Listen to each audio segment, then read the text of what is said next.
here in the hospital and hindi ko na i-mention kung sa hospital, hindi ko na rin i-vlog yung sa loob. Tapos na ako magpa-check up. Yes, kasi very private yung mga doctors. Bawal yun.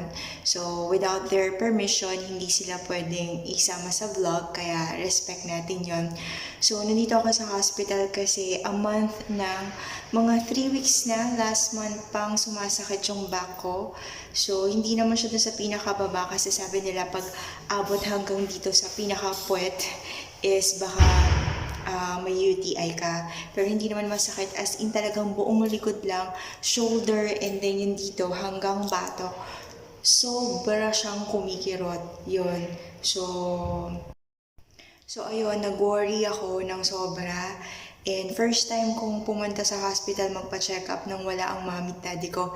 Yes, that's true. Kahit na hindi na ako ganun kabata, pero palagi ko pa rin kasama ang mami at daddy ko kahit na magpapa-check up lang ako.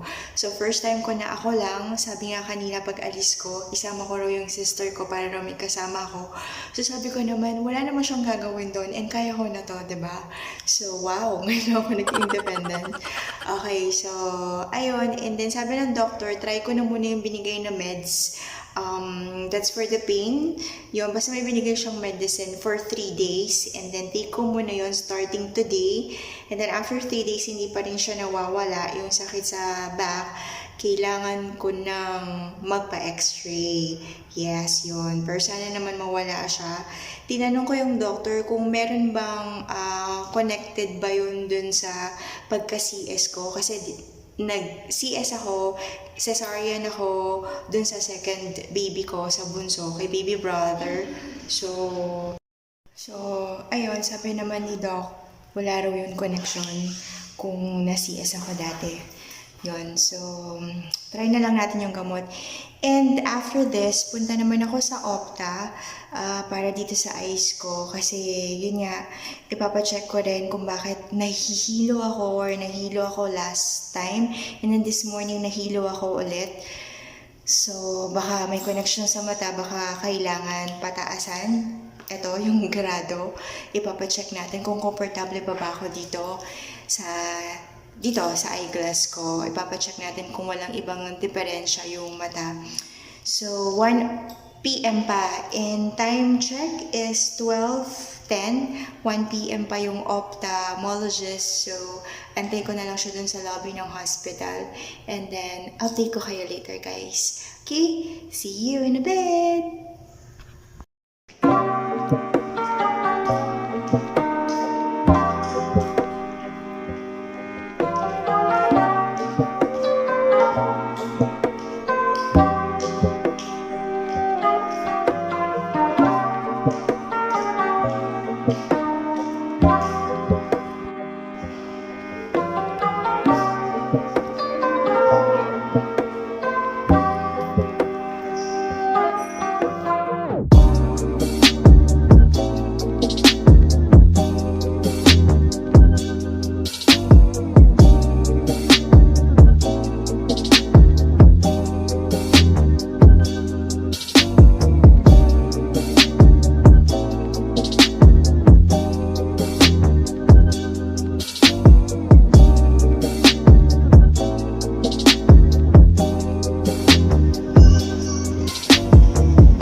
Hi guys! Sorry, hindi ko na kayo na-update kanina pag uwi ko dito sa bahay after kong magpa-check up sa Opta kasi sobrang pagod ako. Antok na ako kasi ang tagal ko nag-antay sa hospital. So, pagdating ko dito sa house, talagang bagsak. Natulog ako. Natulog muna ako siguro an hour. Yun, mga 1 oras ako nag-nap para makabawi-bawi ng energy. Yun. So, ang result sa Opta ko kanina is first time kong magpa-Opta. Excuse me. So, first time ko na-experience yon na magpa-check up sa eyes. Yun, dahil nga nahihilo ko, sakit-sakit ng bato ko, yun. So, ang result is, sabi ni Doc, 20/20 pa yung vision ko. So, dapat honestly daw, hindi ko naman daw kailangan magsalamin pa kasi hindi naman sobrang labo na ng mata ko, hindi naman ganon. Maganda pa yung results, lahat ng test. Tinest lahat kasi kanina, pinagawa ko na rin lahat ng test na kailangan para masagot ko yung tanong ko kung bakit lagi kong nahihilo, kung bakit masakit yung bato ko, yun. And then, all the test naman, results, is negative. So, maganda yung kinalabasan ng result kanina. And sabi niya, dapat, bago magpa-optical, kailangan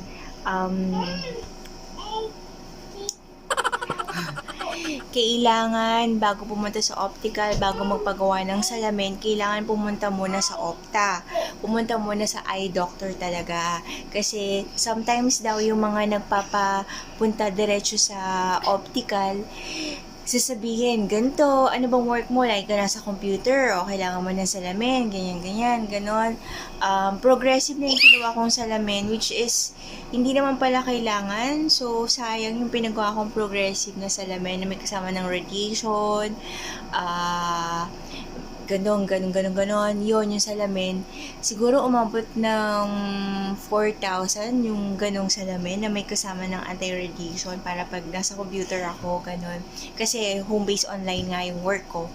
And sabi ni doctor, honestly, hindi mo kailangan kasi okay pa yung eyes mo. So, ang kailangan mo lang is reading glass kasi the problem is kapag sobrang liit na ng mga letters, hindi mo na makita. So, ganun talaga raw kapag ka nag-age na tayo, hindi na tayo bata na paaga lang yun sa akin na kailangan ko na mag-reading glass. Yun pa lang. So, hindi ko na raw kailangan yung ginagamit kong eyeglass na progressive. So, sayang, 'di ba? So, lesson learned, dapat punta muna tayo sa eye doctor bago tayo pumunta. Huwag tayong makinig sa mga sinasabi na, nahihilo ka, masakit batok mo, baka konektado yan sa mata mo, magpagawa ka na ng salamin, ganun. So, ganun kasi yung ginawa ko. And then, pagdating ko naman doon, sabi, nakikita mo to, pinag-read ka, tapos, hindi ko na nakikita yung mga maliliit, so binigyan ako ng salamin, tapos pinapili ako kung progressive, kung gusto ko may anti-radiation na, kasi nga, palagi ako nasa harap ng computer, so napagawa ako ng salamin, pumayag na ako. Which is, hindi ko naman pala kailangan, reading glass lang pala ang kailangan ko.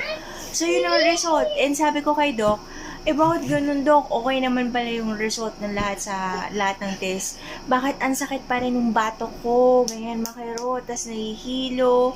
Ganyan. So, sabi ni Doc, nirefer niya ako sa neuro. So, which is iba naman ang kaso nun, neuro at saka sa ENT kasi konektado yun lahat kung bakit sumasakit ang ulo ko, ganun. Kaya, yun guys, wait lang. Matutulog na kasi kami, matutulog na ako ulit Yun. So, hyper pa rin siya. Time check, parang wag na 9 na ata, 9 p.m. So, yun. Tomorrow, babalik ako, nirefer na kasi ako ni Doc sa neuro tsaka sa ENT. So, tomorrow yung schedule ko. So, magpapahinga lang ako and then, sana okay, sana wala rin maging problema. So, sana meds lang talaga ang kailangan ko, ganun, or over-fatigue lang ako, ganun.